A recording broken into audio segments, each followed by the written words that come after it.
싱가포르 항공 정비 시설과 업체를 시찰을 했습니다. 여기에는 나기정 전 청주시장, 그 다음에 우석대 겸임교수이자 한국방위산업기술학회 회장인 박영옥 교수 등 전문가와 또 현지에 있는 업체 또 대사관 관계자들이 전부 모든 일정에 동행을 했습니다. 이번 방문을 통해 가지고 그동안에 여러 차례 언론에 말씀드린 대로 이 청주에서의 항공정비 산업의 산업화 가능성, 더 나아가 국가 차원에서 우리 항공산업의 정비를 산업화할 수 있는, 쉽게 말하면은 제조업이 아니라 서비스업, 항공기를 제작한 이후에 애프터 마켓을 우리 국내에 유치할 수 있는 방안을 다각도로 협의를 했습니다. 특히 이번 싱가포르 방문에서는 극도의 보안 시설이기 때문에 현지에서 많은 업체들이 방문 인원을 엄격히 제한하고 또 한국에 대해서 어떤 잠재적 경쟁 국가로서 상당한 경계심을 보이는 등 현지에서도 굉장히 민감한 그런 어떤 모습을 보였습니다. 싱가포르 항공정비 산업이 세계 3위이고 아시아 최고 수준의 경쟁력에 연간 매출액이 8조 5천억, 세계 항공정비 시장의 10%, 아시아 태평양 지역의 25%를 차지하는 항공 대국이라는 사실은 익히 알려져 있습니다.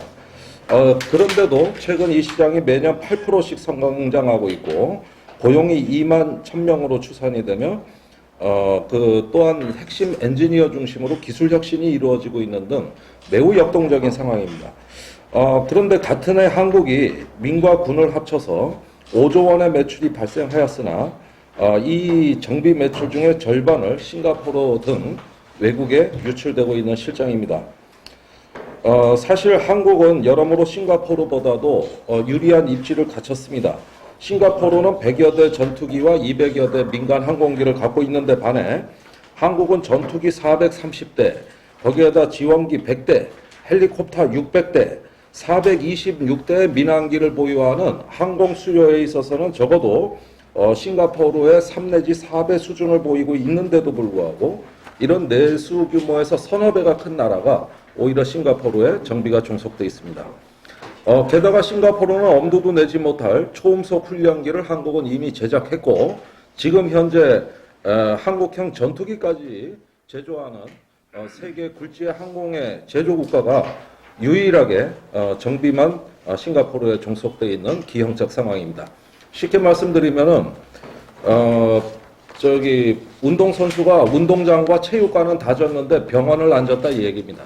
그러니까 결국은 항공기가 운항을 하고 또 수요를 발생시키는 역량은 굉장히 큼에도 불구하고 이걸 고치고 수리하고 진단하고 예방하는 이런 이후에 어떤 병원 비행기로 말하자면 병원 기능에 대한 것이 한국에는 산업이 전무하다.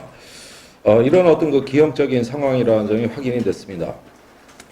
또한 저희가 방문한 항공정비 매출액 1, 2위 기업인 STA 또 SIAEC 이건 뭐라고 부르는지 모르겠는데 이 두 개 업체와 그 다음에 항공기 엔진 제작사 미국의 굴지의 엔진 제작사인 프레딘 휘트니사도 저희가 전부 둘러봤습니다. 자, 그런데 현지 방문에서 저희가 확인한 사항은 적어도 항공기 정비 기술에서 군용기와 민항기는 정비 기술에 있어서 거의 차이가 없는 만큼 군 정비 능력의 민간 이양을 통해 가지고 정비 산업이 발전해야 된다. 이 부분이 가장 핵심적인 메시지라고 드릴 수 있습니다. 지금 현재 우리나라는 군 따로 정비하고 민 따로 정비하거나 해외에 가서 위탁 정비하는 각자 도생의 문화인데 민군이 융합을 해서 이것이 하나의 플랫폼으로 묶이는 말 그대로 공유경제가 돼야만 이 산업은 산다. 이게 첫 번째 아주 핵심 메시지인데요. STA의 경우에서도 싱가포르 공군에서 100% 물량을 받는 등 내수용 군 정비 회사에서 시작됐고 군에 있는 엔지니어들이 퇴직을 해서 민간에 와가지고 근무를 하는 임원, 엔지니어 전부 다 군 출신입니다. 그런데 우리는 그보다 많은 군 자원을 갖고 있어요. 엔지니어도 갖고 있고 다 갖고 있습니다. 근데 민하고는 칸막이가 쳐져가지고 전혀 공유가 안 된다. 그래서 우리는 민 따로 군 따로, 싱가포르는 민군 융합. 이것이 핵심이라는 거. 이 부분에 대한 국가 정책의 대전환이 필요하다고 보여지고요. 그 다음에 군 정비를 토대로 해서 민간 역량, 민간 여객기 정비 역량으로 성장해왔다. 이렇게 볼 수가 있습니다. 자, 그리고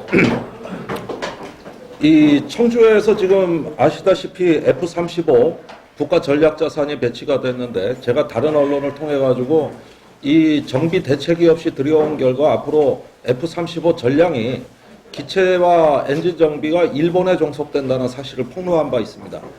이것이 사실은 현재도 변함이 없습니다. 그런데 이 F-35에 대한 정비 대책은 지금부터 다시 정책을 수립해서 기술과 어떤 국부 유출에 대한 어떤 그 대책이 지금부터 시작돼야 되는데, 그 후보지는 바로 청주가 된다. 그런 만큼 청주 MRO의 적합도는 군과 민의 어떤 모든 입시 조건을 갖춘, 군의 전략 자산과 민간의 국제 항공을 다 같이 갖춘 최고 수준이라고 평가된 바가 있고, 이 평가는 지금까지도 변한 바 없습니다. 또 지금까지 이러함에도 이 산업에 대한 패배주의와 어떤 보신주의로 말미암아 가지고 전혀 사업이 추진되고 하지 않는 것은 우리 산업을 일으킬 의지의 박약과 중앙 정치의 실종이다.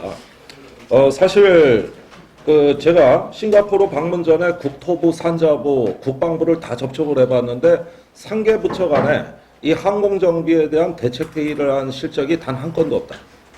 그러면서 국방부는 군용기, 국토교통부는 민항기, 이렇게 해가지고 각자 따로 각자 도생하는 문화지, 단 한 차례 국가 차원의 컨트롤 타워를 갖춰가지고 종합적인 정책 토의를 한 적이 단 한 번도 없다는 사실은 이 출국 전에 이미 확인을 하고 간 사실입니다. 따라서 이 중앙 정치에서 범국가적 또는 범부처적 또 정부와 민간인과 군이 협력하는 새로운 거버넌스 창출은 이 산업을 일으키는 제1의 전제 조건이라고 말씀드릴 수 있겠습니다. MRO는 아무리 작게 하더라도 현재 우리나라의 13개 항공사와 그 다음에 군의 막대한 전력 자산이 전부 다 그 정비 대상이기 때문에 최소한 핵심 엔지니어만 3 내지 5천 명의 고숙련 엔지니어들이 양성이 돼야 되고, 지원 및 부수 인력을 포함해 가지고 아무리 작게 잡아도 1만 명 이상의 고용 창출이 이루어져야만 사업이 가능합니다. 실제로 싱가포르 같은 경우도 핵심 인력 5천 명을 중심으로 해서 여러 어떤 숙련, 비숙련 간의 노동의 조합으로 봤을 때 매우 고용의 체질이 좋다. 이건 박사부터 고졸까지가 다 고용돼야 되는 산업입니다. 최고의 석박사 엔지니어로부터 고졸에 이르기까지 전 계층, 전 숙련도의 그 다양한 스펙트럼이 다 고용돼야 되기 때문에 고용의 체질이 매우 뛰어나다.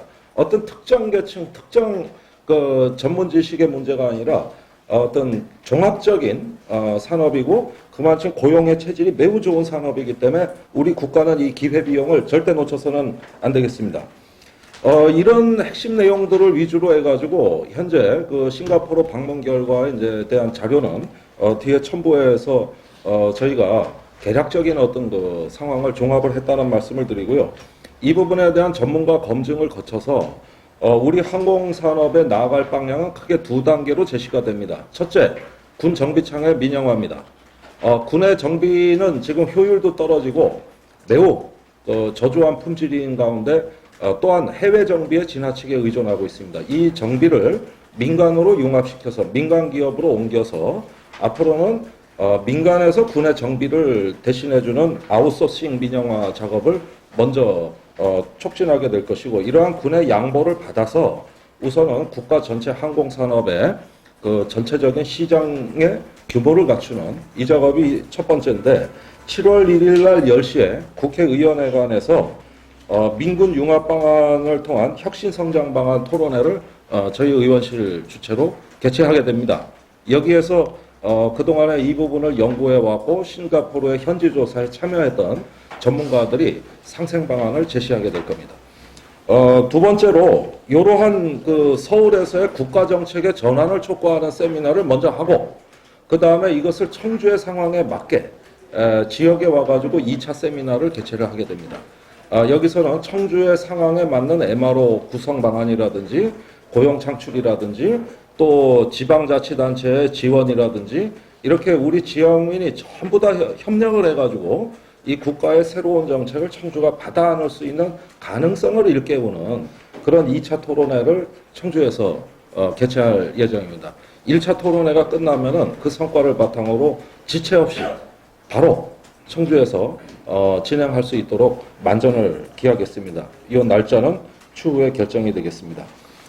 한편 이제 그 동행한 나기정 전 시장님을 비롯해서 여기 청주에 이제 공군사관학교 교수라든지 또 지역의 그 항공학과 교수들도 저희가 다 접촉을 했는데 서울이나 청주를 막론하고 제가 만난 전문가의 99%는 이 MRO의 산업화가 정말 절실한 국가적 과제다.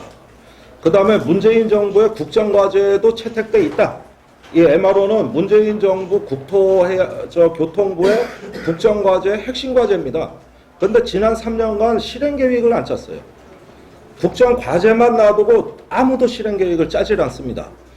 따라서 국가적으로도 이미 충분한 공감대는 마련됐으나 누구 하나 총대를 메고 나서는 사람이 없는 이런 어떤 상황에서 정치가 먼저 역할을 하자. 정치가 먼저 역할을 하자. 그리고 우리 전문가들이 먼저 뭉치자. 이런 결의가 이루어져서 그것이 이제 1월 1일 날 세미나 때 충분히 여러분들께 보여드릴 수 있으리라고 저는 생각을 하고 있고요.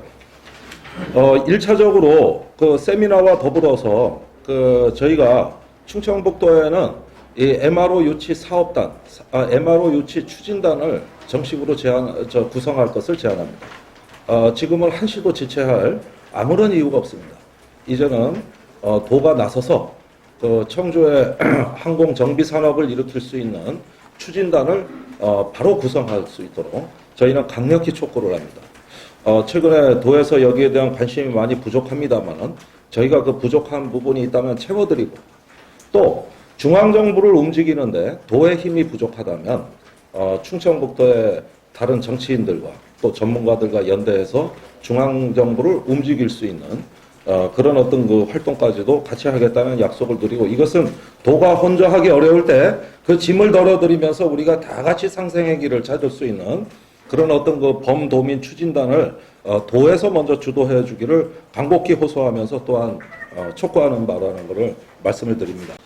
일단은 국방부로부터도 정비의 민간인 이양 방안에 적극적으로 검토하겠다는 것은 제가 올해 상임위에 국방장관한테 직접 들은 답변이고 그 다음에 국토해양부와 산자부로부터도 국방부와 조속히 만나 관계부처 협의를 하겠다는 답변도 다 들었고 이제는 현지 실사도 했고 그 다음에 전문가 검증의 과정을 거치고 있고 이렇게 해서 저희가 아무런 국가의 어떤 출장비 한 푼도 도움 없이 순전히 자비로 의원실의 어떤 그 노력만으로 일단은 여기까지 왔습니다만은 앞으로의 다음 스텝은 도가 나서고 또 뜻있는 전문가들이 같이 뜻을 같이 합쳐주셔서 이제부터는 같이 해나가야 될 때가 됐습니다.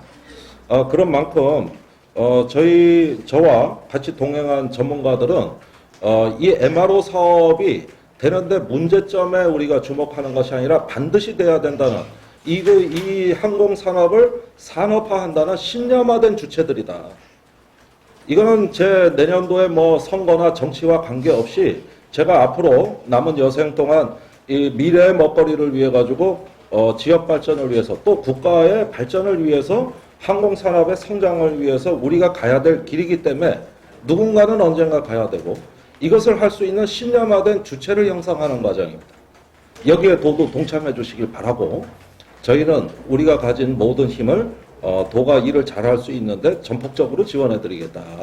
이런 어떤 말씀을 드리겠습니다. 다만 지금까지 진행된 상황에 대해서는 어떤 질문이든 제가 다 답변해 드리겠습니다. 네. 이게 이제 분산될 경우 청주도 만약에 생기면 분산될 거라고 보는데 네. 과연 저희가 그 싱가포르보다 그 이상의 경쟁력을 갖출 수 있을지 그게 좀 의문이고요. 청주공항 같은 경우는 지금 최근에 저희가 물론 공항이기도 하지만 저희가 그 이용객들이 이제 뭐 여행을 간다든지 출장을 갈 때 많이 이용하는 민간공항으로 지금 많이 활용되고 있잖아요. 그래서 지금 에어로폴리스 같은 경우도 지금 그와 관련된 터미널이라든지 아니면 관련 편의시설이 들어오기로 지금 돼 있는데 지금 MR로 이걸 추진하면 지금 기존에 해보던 계획과 좀 많이 달라지고 번복될 것 같은데 어떻게 그걸 나가실까요? 일단 사실관계부터 말씀드리면 그 청주공항의 에어로폴리스에 대한 활용 방안은 확정된 게 없습니다. 요구사항이 있는 것이지 확정된 게 없어요. 지금 에어로케이는 그 많은 요구사항 중에 하나에 불과할 뿐이라는 거, 이거는 확실히 사실관계를 밝혀드려야 될 것 같아요. 지금 에어로폴리스에 대해서는 크게 보면은 그 주차장 일대에 제2터미널을 짓는 문제가 하나가 걸려 있습니다. 이것은 에어로케이가 앞으로 여객기 편수를 늘리면은 최대 21대까지 바라보고 있기 때문에 이럴 경우에 청주공항의 여객량은 연간 500만 명입니다. 그랬을 때 제2터미널 수요가 인근에 발생하는데 이건 아마 주차장 부지가 될 것으로 저희는 예상하고 에어로폴리스까지는 들어가지 않을 것이다. 그런데 에어로케이는 그 에어로폴리스의 제일 좋은 제1부지를 다 달래는 거예요.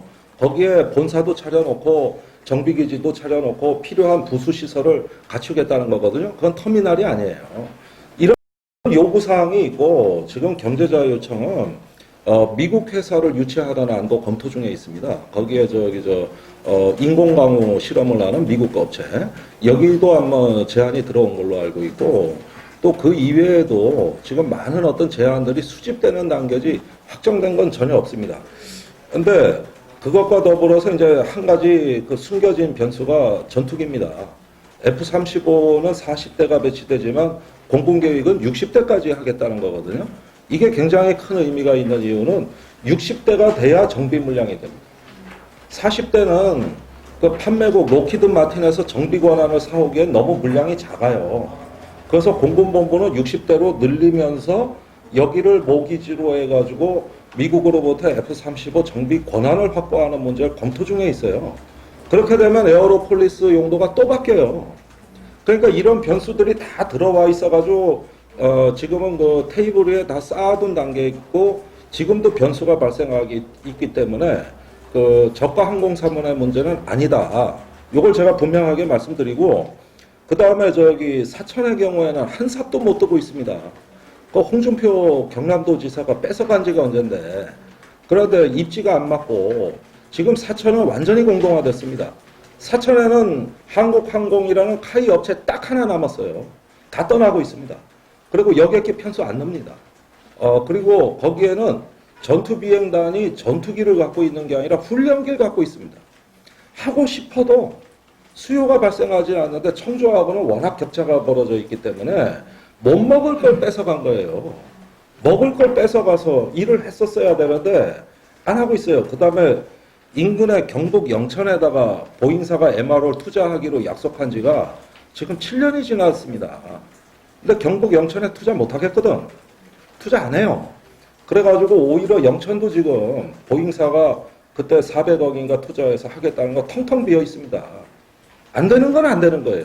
누가 뺏어갔건 내가 하겠다고 저렇게 로비를 했건 뺏어갔건 어떤 권력관계가 작용됐건 간에 안 되는 건 안 되는 겁니다. 그러니까 지금 우리가 한 번 실패했다고 패배주의에 젖을 일이 전혀 아니라는 거. 그런데 지금 청주로 속속 몰려들어오고 있는 국가 자산을 주목하라고 저는 말씀드리고 싶습니다. 지금 옛날에 MRO 추진할 때하고 지금은 청주공항 환경이 달라졌습니다. 두 가지가 바뀌었잖아요. 저가 항공사가 들어왔고 국가 전략 자산이 들어갔다. 이 두 가지는 달라지니까 상황이 달라진 거에 맞게 변수에 맞게 계획을 다시 짜야 되는 단계지 옛날 경험은 이제 고려할 필요가 없다. 예, 그거는 과거의 경험이다. 이 점을 분명하게 말씀드립니다. 의원님 금방 말씀하신 영천의 그 보행사 이제 언급하셨는데요. 지금 올 연말 안으로 대구 국제공항을 이전하는 부지를 확정하지 않습니까? 네. 그 영천이나 아니면 군이 우보로 간다고 알고 있는데 네. 이 말씀은 영천을 많이 보기서 그 자리를 만약에 대구 국제공항에 간다면 지금 MRO 사업과 연계해서 추진할 가능성은 없나요? 없습니다. 그 부분은 제가 확실하게 말씀드릴 수 있는 게 이 점 때문에 충청북도에서도 경제자유청에서 보잉사를 접촉하려고 무단히 애를 썼습니다. 결국은 불발에 그쳤는데 제가 그 부분은 보잉사를 비롯해 만날 수 있는 사람은 다 만났는데, 자, 왜 안 되냐? 대구에 F-15가 배치된 건 60대입니다. 그런데 박근혜 정부 때 2013년에 우리나라가 차세대 전투기 사업 FX3 3차 사업을 할 때 경쟁 기종이 F-35하고 F-15였어요. 또 하나는 유럽 기종, 유로파이터 3파전이었습니다. 그런데 그때 당시에 그 보잉사가 투자하겠다고 한 건 조건부였어요. FX 3차 사업에서 F-15가 추가 선정되면, 그러면 60대 기존 물량과 새로 도입될 60대를 합쳐 120대의 모델에 맞게 MRO를 투자하겠다. 그러니까 이 투자 계획은 60대만 보고서는 투자할 이유가 없다고 얘기가 된 것이고, 보잉사 영천을 떠나서 그럼 만약에 군이 MRO 사업은 안 하겠다는 겁니다. 빼고 하겠다. 네, 안 하겠다. 60대 갖고는 할 수 없다는 입장입니다. 이건 보잉사로부터 제가 직접 확인한 사람이에요. 그래서 여기서 아무리 만나려고 해봤자 만나주지도 않는 게 가능성 제로니까. 그래서 보잉사는 MRO 안 하겠다. 이렇게 입장이 결정돼 있고, 락히드가 F-35를 하는 거는 다른 이유예요. 이건 기종도 다르지만은 상시 정비 기종입니다. 1년 연중 정비예요. 그 정비의 원리가 달라요. 그래서 전 세계 거점별 정비창을 마련해가지고 그걸 사업화하겠다는 게 락히드 마틴의 계획이고, 보잉사는 더 이상 MRO를 가지고 사업화할 계획이 없습니다. 오늘 오전에 CDB 이은영 기자입니다. 오늘 오전에 충청도에 지금 동주교 의원께서 주장하시는 민주 정부 주도의 민가군 MRO 추진에 대해서 여쭤봤는데, 도 측에서는 들어본 적이 없다, 이런 거에 관해서 동주교 의원 측에서 어떤 협의나 사전에 이야기한 게 없다라고 말씀하셨거든요. 그래서 지금 이렇게 제안하시는데 사전에 어떤 접촉이나 이에 대한 같이 좀 해보자는 이런 이야기들을 나눠볼 수밖에 없는 겁니다. 글쎄 한동안 제가 경제자유청에서 살다시피 했었어요. 그러면서 이제 이 문제에 협의를 많이 했는데, 도청도 자체 검토 회의를 했습니다. 근데 아무런 결론을 내리질 못했어요. 그래서 싱가포르에 갔다 온 지가 불과 며칠 안 됐고, 일단은 오늘 귀국 보고를 드리는 상황이기 때문에 이걸 통해 가지고 제가 공개 제안을 한다고 이해를 해주시고요. 그 충청북도는 계속 우리가 설득해야 될 대상이거든요.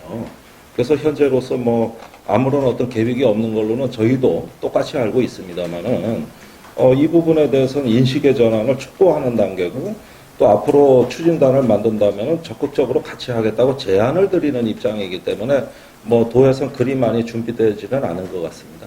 네. 그리고 현재 경제자유청에서 또 일부는 하고 있습니다.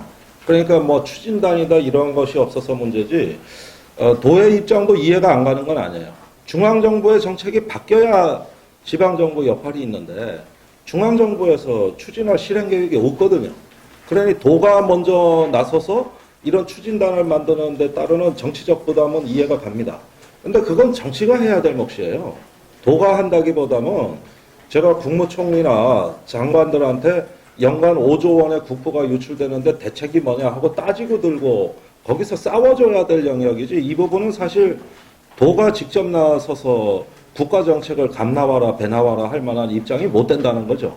그러니까 계속 그 유보적인 태도를 취하고 있는 것 같고, 그 부분을 정치가 그 공백을 메운다 이렇게 생각을 해야지, 사실은 도가 중앙정부의 정책 전환이 되면 그때 가서 해도 안 늦지 않느냐, 이런 정도 생각하는 거는 그렇게 잘못된 생각은 아닌 것 같아요. 그 F-35 도입 계획에 말씀하실 때 40대 하시고 이제 60대로 늘어난다고 하셨는데, 이게 다 청주공항으로 꽉 차지는 건가요? 20대 늘어나는 건 별도 공항으로 가지 아니하고 대구의 F-15가 전량 배치과 유사하게 청주에 배치가 됩니다. 만약에 그렇지 않으면 경납고 또 정비시설 다 다시 져야 돼요. 이건 국가가 감당을 못합니다. 지금 F-35 경납고 공사만 1조 원이 넘게 들었어요. 그러니까 거기서 어떤 한계 비용이 낮은 데서 이것이 돼야지, 이게 분산될 경우에는 전부 중복 투자가 돼가지고 그건 국가가 감당을 못하고, 처음에 40대도 원래 전략 자산은 한 군데 모아두는 게 아니에요. 유사시에 여기가 분쟁이 일어나면 선제 공격 타겟이 되는 거거든요. 그래서 전략 자산은 여기저기 띄엄띄엄 배치를 해놔야 생존성이 높아지는데, 저렇게 40대를 다 모아둔 이유 자체는 운용상의 문제 때문이었습니다. 그런데 60대가 된다 한들 그것이 이제 분산 배치된다면은 이제는 모든 어떤 그 뭐 부수적인 시설들이 전부 다시 건립해야 되기 때문에 이때 또 추가적인 어떤 막대한 자금이 투입이 되고 동구는 그럴 만한 능력이 없습니다. 현재로서. 두 대가 들어왔잖아요. 예. 근데 지금 두 대가 들어와서 저희는 이게 이제 뭐 CC가 생기고 전략 자산이 생겼기 때문에 환경이 달라졌다고 말씀하셨는데 그 두 대가 끝이 아니라 앞으로 60대까지 늘어나게 된다면 자, 제가 평화운동가 입장에서 정치적인 관점에서는 저는 이런 F-35 도입에는 누구보다 반대했던 사람이에요. 그거는 어쨌든 간에 남북 평화 프로세스에는 지금 상당한 걸림돌이 되고 있다고 몇 년째 반대를 했는데 근데 들어온 항공기는 그렇다고 해서 부실 수도 없고 돌려보낼 수도 없습니다. 그러나 이왕 들어온 항공기라면 그건 제대로 써먹어야 되는 거거든요. 또 이걸로 인해서 돈이 밖으로 빠져나가면 안 되거든요. 자, F-35 한 대는 한 대당 도입 비용이 1,800억 원. 그런데 운영비가 한 대당 20년간 수명주기 기간 동안 2,500억 원. 즉, 도입비보다 운영비가 더 비싼 비행기입니다. 한 대당 2,500억 원. 그리고 40대의 운영비는 10조 원. 한 대당 1년 운영비가 125억 원. 한 시간 비행 비용이 16,000달러. 뜨기만, 떴다 내리기만 해도 16,000달러. 즉, 2천만 원이 깨지는 이런 비행기입니다. 이거를 마음에 안 든다고 해서 돌려보내거나 폐기 처분할 수 없습니다. 산 거는 산 거고 계약대로 진행이 됩니다. 단 최근에 대책 없이 F-35를 들여온 결과 중대한 차질이 발생했다는 건 저희가 알고 있습니다. 벌써 전력화 행사가 지연되고 있습니다. 그 실전 배치가 안 된 항공기예요. 그냥 여기 와 있는 거지 실전에 배치되는 걸 전력화라고 하는데 전력화 행사가 계속 연기되고 있습니다. 그 운용 과정에서 예기치 않았던 문제가 계속 발견되고 있어요. 그러면 이거를 또 정비 대책을 준비를 해놔야 되는데 준비 안 돼 있습니다. 그래서 전국에 가서 운영 과정 중에는 일본 나고야에 있는 미쓰비시 중공업에서 가서 정비를 받으라는 게 미국 측의 입장이고 이거는 한국의 LOA 그 제한 수락서라는 문서에 공식으로 명기시키고 우린 거기 사인 다 했습니다. 계약서에 다 나와 있는 상황이에요. 그래서 빼도 박도 못해. 이건 무조건 일본으로 가야 되는 비행기. 그러면은 돈은 돈대로 나가지만은 이제는 우리 안보가 일본에 종속되는 본격적인 그 국면이 예상이 된다는 건데 단순히 돈 문제가 아닙니다. 이건 기술의 자주성을 세우고 우리가 이 전략 자산을 운용할 능력이 없으면 애시당초 사지도 말았어야 될 비행기고 저렇게 운영하면서 대책 없이 운영된다고 하면은 이건 돈이 5조 원, 10조 원 문제가 아니라 동아시아에 지정하게 영향을 줄 수 있는 이제는 일본이 우리의 지도국으로 한국의 안보를 좌지우지할 수도 있는 어떤 지도적 위치에 올라선다는 얘기이기 때문에 이 부분만큼은 절대로 안 됩니다. 그리고 정부에서도 안 하도록 노력하겠다는 답변을 하고 있습니다. 자기들도 차마 그럴 수는 없는 것이죠. 그러려면 정비대책을 마련하는 것 외엔 방법이 없는 거예요. 정비대책을 여기서 마련하지 않으면 대륙별 정비창이 일본 록히드 마틴에서도 모르는 일이라 그러니까 이럴 경우에는 하다못해 그 스텔스 전투기의 스텔스 도료도 우리 마음대로 못 칠합니다. 이게 3번 떴다가 한 번 내리면은 스텔스 도료를 다시 벗겨내고 칠해야 되는데 그 페인트를 우리한테 주질 않습니다. 그 도료를. 특수 페인트를. 어디 가서 하느냐? 일본 가서. 거기 가서 칠하는 것까지도 거기 가서. 또는 한국 기술자들이 완전히 배제된 채로 록히드와 허가된 인원만 들어가서 알아서 정비해 주는데 이게 정비가 언제 끝날지 대기 기간이 언제인지 값은 얼마나 들지 모른다는 거예요. 이 후속 계약을 안 체결하고 단지 정비는 미국의 프로그램에 의해서 한다고 돼 있기 때문에 이걸 방치하게 되면 저는 안보 전문가로서 이제 어떤 일본의 군사 대국화와 또 동아시아의 지정학을 고려했을 때 우리 한국의 안보의 자주성을 지키는 일이 여기서 무너지는 것이죠. 아시다시피 F-35는 국가 전략 자산의 최정점에 위치한 꼭지점에 위치한 최고의 전략 자산입니다. 이걸 일본에 맡긴다는 게 그거는 정책 결정상 있을 수 없는 일이고 전 이 정부의 확실한 태도를 촉구합니다. 60대까지 정비되게 되면 청주의 그 정비 기지를 만들 수 있다는 거는 국방부나 공군으로 판단을 하는 건지 아니면 제조사 측의 입장이 궁금하고 60대가 늘린다는 계획은 몇 년을 좀 목표로 공군에 하고 있는 건지. 일단은 40대가 들어오는데 2대밖에 안 들어왔고 올해 10 들어올 예정이기 때문에 앞으로 40대가 들어오는 기간은 대략 한 4년에서 5년 정도로 예상하고 있습니다. 그런 만큼 시간이 그 안에 당장 20대를 구매해야 된다는 절박성은 없습니다만 공군이 하나의 전투기 기종을 유지하는 데 필요한 시설과 정비의 규모를 생각해 봤을 때 60대는 돼야 엔지니어도 고용하고 정비 산업의 어떤 물량도 되고 이 정도는 기본이 돼야 되겠다. 이래서 공군에서 강력하게 요청하고 있는 것이죠. 이 부분에 대해서 국방부는 승인한 적은 없습니다. 그러나 이제까지 우리 전투기 도입의 역사로 볼 때 공군이 국가가 돈이 없고 무리하면 시간을 늦춰서라도 이 계획만큼은 승인해달라 이러면은 시간이 걸려서 문제지 언젠가는 되더라고요.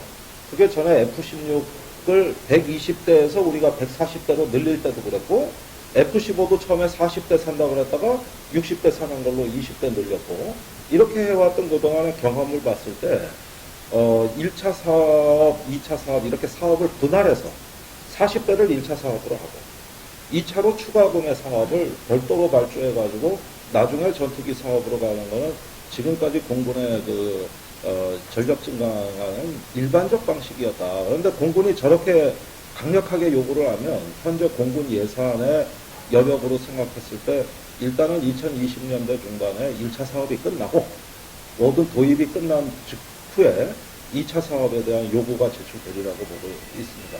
그리고 우리 합참에서 합동 전력 기획서라고 이렇게 군의 무기 소요를 총망라하는 이런 기획 문서가 존재하는데 그 문서상으로도 보면은 우리나라에서 고성능 전투기는 125대를 갖겠다는 계획이거든요.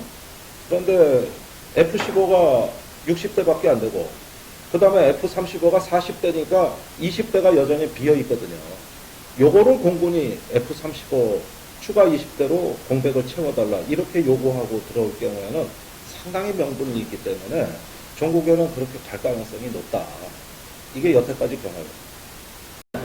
60대가 돼야지 뭐 정비기지를 할 수 있잖아요. 자, 그 적정 규모가. 네.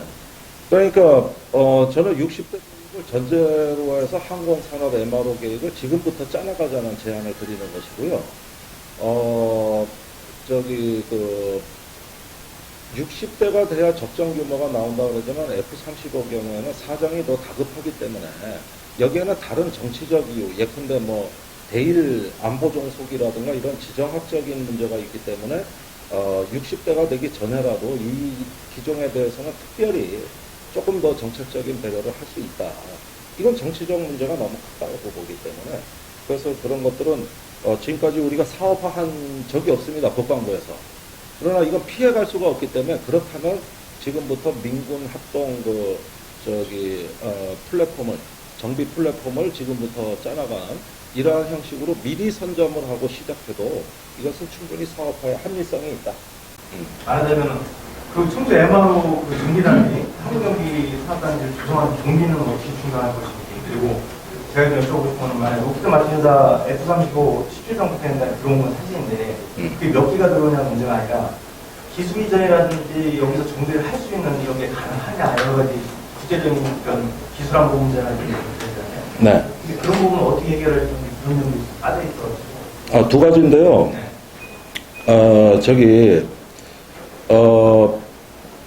지금까지 이제 누가 투자하느냐 하는 자금 문제는 민간 시장에만 맡겨놨습니다.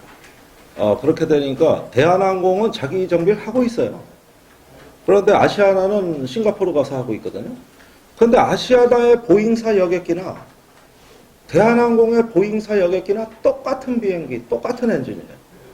그런데 이제 경쟁 회사끼리 서로 간의 어떤 경쟁 관계, 불신 이런 것 때문에 각자 자기 정비는 자기가 알아서 하라고 돼 있고 정부가 시장 개입을 안 하니까 전부 다 흩어진 거거든요. 13개 항공사가. 그러니까 이 부분이 공유 플랫폼으로 가야 MRO가 구성이 되는 이유는 뭐냐면 이 항공사별로 전부 정비 대책을 난립을 하게 된 결과 오늘날 대규모 국부 유출 사태가 생기기 때문에 그 조선 산업을 정부가 구조 조정하든 정부의 적극적 개입 없이는 이 문제가 해결이 안 된다. 그런데 대략 보면은 지금 2조 6천억 정도 매년 해외로 빠져나가는 게 전년 대비 20%가 늘었고 이 속도로 또 늘어나고 있거든요. 그러면은 요게 2023년의 경우에 4조 6천억으로 불어납니다. 현재 속도대로라면. 그러면은 매년 4조 6천억 나가는 것에 3분의 1만 국내 투자를 해도 13개 항공사의 여객기 그 기본 정비 수요는 해결을 한다는 거예요.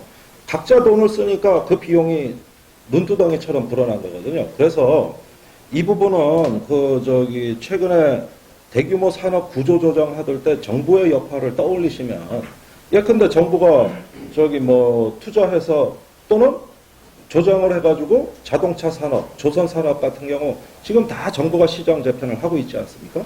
그래서 현대자동차 광주 일자리 생겼고 저 대우조선해양 또 현대 이런데 지금 조선업 통폐합 다 되고 있고.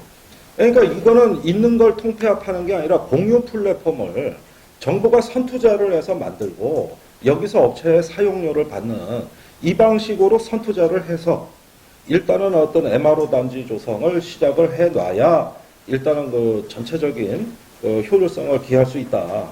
이런 점을 분명히 말씀드리고 제가 민간군 융합 시스템이라는 건 싱가포르가 바로 그렇게 했기 때문에요. 그래가지고 하다가 장사가 잘 되면 그때 다 민영화 해버린 거거든요. 그래서 이건 초기에 국가 투자 없이는 시작도 못합니다. 어느 업체에 다 맡기면 왜 내가 독박을 다 쓰냐. 그리고 내 거 하기도 바쁜데 제 걸 왜 해주냐. 이런 식으로 해가지고 난립해버리기 때문에 그 싱가포르 방식이라는 건 뭐냐면 정부가 선투자를 했다. 그래서 기본 인프라를 갖추고 그다가 돈이 잘 벌리고 부가가치가 쭉쭉 높아지니까 그때 민영화했다. 이 방식인데 우리는 처음부터 민군 관 융합체제로 해가지고 어차피 해외에 나갈 돈 투자로 돌릴 수 있는 걸 정부가 해도 바로 수익이 안 나오니까 처음에 투자거든요. 그랬을 때를 일단 정부의 적극적인 역할로 메워줘야 되는 이런 방식의 모델을 하게 되어 있다는 건데 이것이 이제 7월 1일 날 세미나에서 저희가 발표하게 될 내용이에요. 그리고 또 한 가지 질문이 뭐가 있어요? 기술 이전 문제. 기술 이전은 그거는 정비 권한을 사오는 겁니다. 호주나 일본이 F-35 정비라는 건 뭐냐면은 정비 권한을 산 거예요. 그러니까 비행기를 비싸게 주고 산 건데 우리는 싸게 샀어요. 정비 권한을 빼고 샀으니까. 근데 정비비로 그 못지않은 돈이 나가는 것이죠. 그러니까 이건 선우만 바꾸면 돼요. 지금 정비 권한을 10,000원을 주고 사면 미래에 가서 10만 원을 절약하는데 지금 10,000원이 아까워서 안 쓰면 나중에 가서 10만 원이 나가는 구조거든요. 그래서 요거는 그 로키드 마틴이 이제 가치 체인, 밸류 체인이라고 그러고 서플라이 체인이라고도 하는데 그 전 세계 공급망의 사업자를 모집하는 방식으로 이렇게 그 정비창을 건설해 나가고 있기 때문에 기술 이전이나 기술 통제 같은 경우는 조인트 벤처를 만들어서 합니다. 그러니까 미쓰비시 중공업이 자체가 다 하는 게 아니라 미국 기술자가 들어와서 미쓰비시하고 섞여버리는 거예요. 그래서 지금 제가 굉장히 고무적으로 느끼는 거는 올해 상반기에 사천의 한국항공에서 MRO 전문 법인을 만들었고 그 법인에서 이 계획을 조인트 벤처 계획을 세우고 있다. 그래서 제가 그건 보고를 받았어요. 그래서 아마 그 형태로 가가지고 우리가 OEM 방식으로 미국의 기술을 제공받고 그 기술자를 통해 가지고 국내에서 정비를 하는 조인트 벤처 형태로 가는 이런 어떤 그 민간 기업끼리의 협력 방식이 F-35 경우엔 적용이 된다. 그렇게 하면은 기술 통제 문제를 해결합니다. 돌파하는 방식이 그렇게 돼 있습니다. 말씀하신 사천에 지금 설립된 국내 최초라고 하는 그 정비 네. 있잖아요. 네. 네. 그러면 청주 에어로폴리스에 생길 그 정비 항공산업단지에 생길 그 정비사는 사천에 있는 거랑 좀 다른 모델로 가야 된다는 거죠. 거기는 지금 이 사업을 할 수 있는 주체는 민간 여객기 항공사는 내 항공기를 내가 정비하겠다 그러면서 각자 도생하고 있기 때문에 이런 걸 다 묶어서 정비 산업으로 한번 이렇게 공용의 플랫폼으로 묶어보자. 이건 사천에 그 지금 생긴 법인이 하는 일이에요. 거기는 어느 여객사에 해당되지는 않습니다. 소속된 게 아니고 이 회사 저 회사의 정비 소요를 다 받겠다. 이렇게 한 일종의 어떤 기회 건물을 하는 법인이지 거기서 어떤 뭐 공장을 짓고 엔지니어를 채용하고 아직은 그런 단계가 아닙니다. 그거는 아직 결정된 게 없고 지금 그 법인은 사업 구상입니다. 사업 제안. 이건데 지금까지 나온 거는 제가 다 검토를 했습니다. 전부 다 검토를 했는데 일단은 MRO 사업의 필요성 정도? 요 정도로 되어 있습니다. 필요성 정도. 그 다음에 이제 시장 규모 예측. 이런 정도입니다. 그런데 사천은 입지 조건이 좋지 않다는 걸 그 사람들도 알고 있어요. 그래서 과거에 카이 사장이 우리 도지사하고 MOU를 맺은 거 아니겠어요? 여기밖에 없다고. 그러니까 그 판단은 여전히 존중되는 거고, 지금 사천에는 뭐 이걸 할 만한 뭐 어떤 인프라 또는 뭐 지자체하고의 뭐 MOU 이런 거 전혀 없는 상태예요. 그러니까 우리가 조금 더 적극적으로 하자는 얘기입니다. 물론 제가 이렇게 말씀드린다고 해서 청주로 온다는 보장 없습니다. 이건 앞으로 가능성의 영역이고 하기 나름이지 뭐 제가 여기서 뭐 지금 그거 뭐 협약서를 맺고 온 것도 아니고 단지 우리가 도전할 과제 미래의 먹거리에 우리가 진취적이고 도전적으로 나가자 이런 얘기를 드리는 거고 그걸 도가 앞장서 달라고 얘기를 하는 것이지 지금 사천에서 뭐 MRO 사업이 진행될 가능성은 매우 희박할 뿐더러 그런 어떤 카이가 있다고 해서 거기 현지에서 다 한다. 이건 아니거든. 이건 아니에요. 단지 옛날에 그 홍준표 지사가 했던 얘기입니다. 예. 홍준표 지사가 낯을 먹고 한 얘기예요. 뭐 큰 그림을 이제 보여주셨는데 그러면은 우리 도하고 국방부, 국토부 이렇게 나눠서 뭔가 좀 유연하게 좀 해주신다면 우선 충북도가 무슨 일을 해야 되는가 이것도 좀 물어봐야 되지 않을까 싶습니다. 예, 저는 에어로폴리스에 대한 졸속 활용 계획은 직방범실합니다. 지금 경제자유청하고 있는 에어로폴리스는 활용 계획도 없고 아무런 산업화가 되지 않은 가운데 액세서리만 자꾸 다른 형식으로 지금 에어로폴리스를 구상하고 있습니다. 이게 민주당 충북도당이 최근에 청주공항 살리기 세미나를 했던 그 내용입니다. 저는 그 세미나에서 나온 내용이 현재 수준이라고 보는데 보십시오. 산업화 전략은 아무것도 없고 물류기지 찔 것, 문화 콘텐츠 찔 것, 뭐 여객터미널 찔 것. 이거는 다 일종의 서비스 시설에다가 부가가치가 나오는 게 아니라 일종의 액세서리, 공항을 예쁘게 치장하기 위하고 주변에 편의시설 정도 짓겠다는 게 민주당 구상이거든요. 근데 그게 아니라 산업을 일으켜라. 가장 중요한 건 비행기가 있으면은 진단을 받고 정비를 해야 된다. 이게 산업의 핵심인데 요걸 빼놓고 얘기를 하니까 백날 공항 발전 계획 세워봤자 거기서 거기. 없는 것보다는 나은 정도. 이런 정도지 발전 잠재력이 없는 성장 동력을 빼놓고 얘기하는 공항 활용 계획에 대해서는 지금 백지부터 재검토해야 된다. 그런 만큼 에어로폴리스는 이거는 우리가 범국가 자산이라고 생각을 하고 이 3개 에어로폴리스를 성장 동력 위주로 설계할 수 있는 이런 어떤 그 산업화 전략으로 가야 될 때까지 이것의 답이 나올 때까지는 졸속 활용 계획은 해서는 안 된다. 만약에 저걸 에어로케이나 어디 미국 항공업체 같은 데다가 줘가지고 굳이 다 차지해버리는 날이면 정비시설은 저쪽 철도 아래 저쪽에 내수 벌판 쪽으로 다 쫓겨나야 되는데 거기서 정비한 비행기를 비행기장까지 어떻게 끌고 옵니까? 뭐 굴을 팔 수도 없는 거고 뭐 고가도를 놓을 수도 없는 거고 그러니까 정비시설은 공항의 최근접 지구에 들어가야 되기 때문에 이 노른자 위 딱, 요 핵심 지역에 대해 가지고 함부로 활용 계획을 짜지 마. 반면에 에어로케이 본사 같은 경우는 저 멀찍이 가도 돼요. 저 철길 아래 내수 벌판 쪽으로 가도 본사는 사무를 보는 데기 때문에 저건 멀리 가도 되는데 이런 본사 하나 떡하니 알박이로 여기다가 넣어버리는 날에는 이 공항 전체가 엉망이 돼버린다 이겁니다. 그래서 지금 경제자유청에서 아무런 식견도 없고 또 그냥 문화 콘텐츠 상점 정도 더 짓고 물류 창고 더 짓는 식으로 저걸 갖다가 활용한다면 산업은 더더욱 유치가 안 될 것이고 나중에 청주공항은 정체돼 버릴 것이다. 그 국제공항의 명성에 걸맞는 발전 계획이 나오기도 전에 뭘 이걸 갖다가 저기 주물떡 하다 엉뚱한 계획 내버리면은 이거는 기회비용을 날린다는 그 책임을 지셔야 돼요.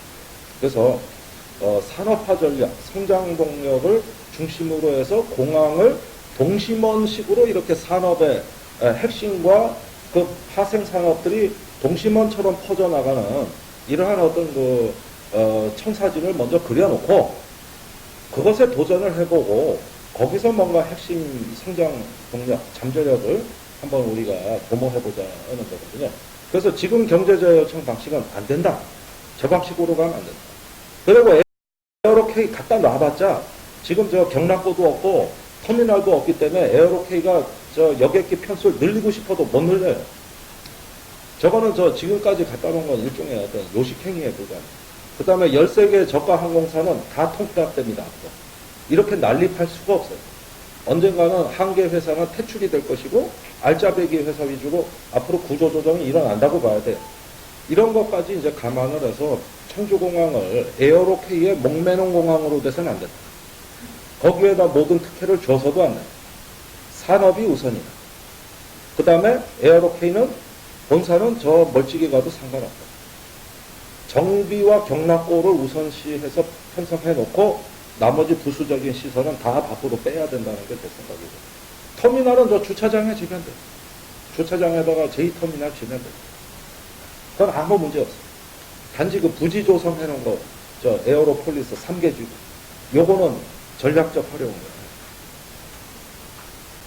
그런 면에서 우리가 항공에 눈을 뜨고 있는가, 제 소원은 지금 이 청주공항을 하드파워로 하고, 지금 공군사관학교의 항공박물관, 그 다음에 항공체험센터, 스페이스 스쿨 이런 것들이 현재 공군사관학교 제가 대화를 나누는 주제들입니다.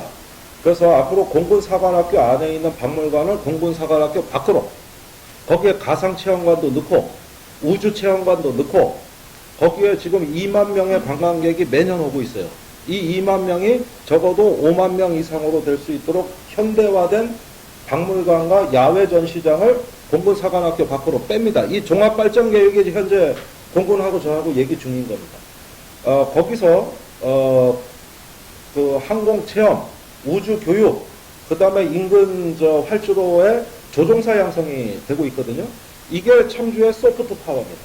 그래서 공항이 하드 파워, 여기 공사 인근이 소프트 파워, 이렇게 결합된 스마트 파워, 즉 청주 항공의 토탈 파워가 구성이 된다.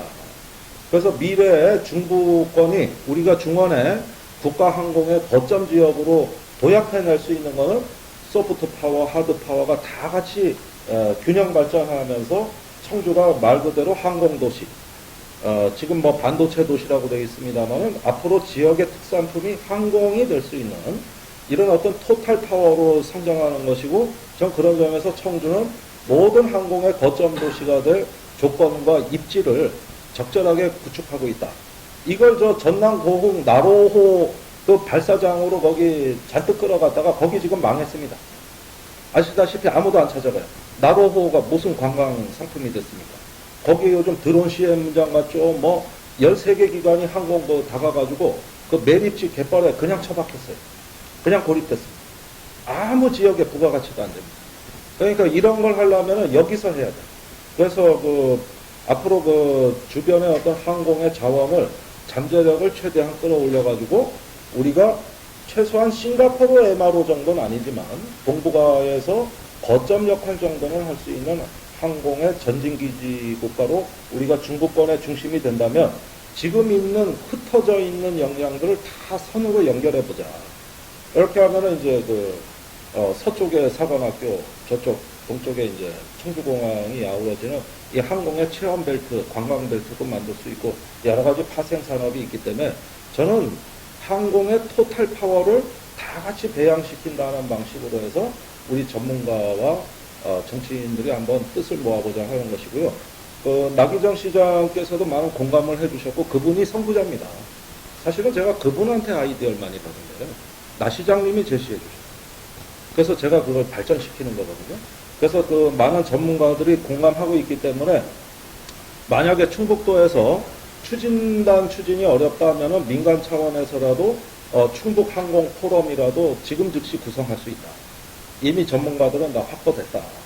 그래서 이거는 도의 앞으로 추후의 그 활동 방식을 예의주시하되 만일에 여의치 않으면 순수 민간 인력으로 해가지고 청주 항공 포럼을 조직할 수 있는 생각을 플랜 B로 갖고 있다는 말씀을 드립니다.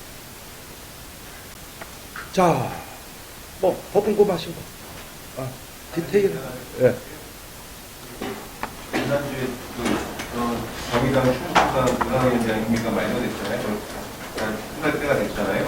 7월에 선거합니다. 그래서 혹시 좀 차기 도당위원장과 관련해서 좀 논의를 하셨는지. 예, 논의 중에 있는데요. 차기 충북도당은 이제 이 중원에서 가장 놀라운 속도로 성장해온 정의당의 지지율과 전국 최고입니다.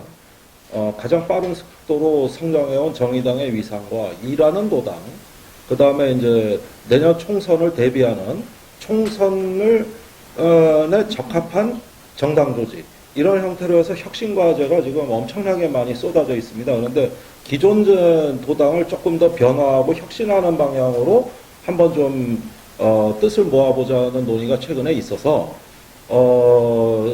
지금 현 도당 위원장도 이 부분을 깊이 고민하고 있고 저도 고민하고 있고, 그래서 지금 1차로 총선 후보자들을 최대한 지역에서 많이 내고 적어도 4개 지역을 다 내고, 그 다음에 도당은 아마도 경선을 통해 가지고 새로운 도당 위원장을 선출하게 될 것이다. 그런데 지금 그 후보군들이 아직 뚜렷하게 정리되질 않았기 때문에 아마 6월 중순까지는 더 지켜보셔야 될 상황이고요. 7월 중순이나 돼서야 그게 선거가 끝나니까요. 아직 시간이 조금 있습니다. 제가 특별히 드리고 싶은 말씀이 하나 있는데, 최근에 청주의 그 상당지역위원회, 민주당 상당지역위원회에서 일어나고 있는 일련의 가슴 아픈 사건을 매우 유심히 바라보고 있습니다. 상당지역 대학생위원회가 청주대학교 학내 문제 대자보를 게재했다는 이유로 해당 권한대행, 대학생 권한대행을 윤리심판원에 제소하고 급기야는 탈당까지 하게 이르렀다는 그 보도를 제가 서울에서 접하고 내려왔습니다. 물론 지난주 금요일에 그 소식을 듣고 있었습니다. 이미 그렇게 다 사태가 악화된 다음에 저희도 그 소식을 들었는데, 대학생이 학내 문제에 발언하는 건 너무나 당연한 일. 그런데 지금 여기 상당 지역위원회에서는 정당이 무슨 학내 문제에 개입하냐 하면서 대학생들 발언을 불온시했고, 그리고 그 발언을 통해 가지고 지역위원장의 통제를 받지 아니했다는 이유로 단순한 주의 경고가 아니라 윤리심판원에 정식으로 제소해가지고 불이익을 주는 수준까지, 이렇게 했을 때 저는 집권 여당이 과연 책임 있는 자세인가에 대해서, 또 기성세대로서 정당의 지도부가 제대로 된 처신을 하고 있는가에 대해 가지고 남의 당 일이지만은 쓴소리 한 번 하지 않을 수가 없습니다. 이건 정말 통탄할 얘기예요. 대학생이 그럼 학내 문제 발언 안 하면 누가 발언을? 그리고 그 발언이 적절했는가 여부를 따져봐야 될 거 아닙니까? 현재 청주대학교에서 벌어지고 있는 노사 분쟁, 거기에 총학생회와 대학생위원회가 각기 발언을 하고 논쟁이 있는데, 과연 청주대 노동자들이 제대로 된 인간다운 처우를 받고 있고 적절한 보상을 받고 있는가?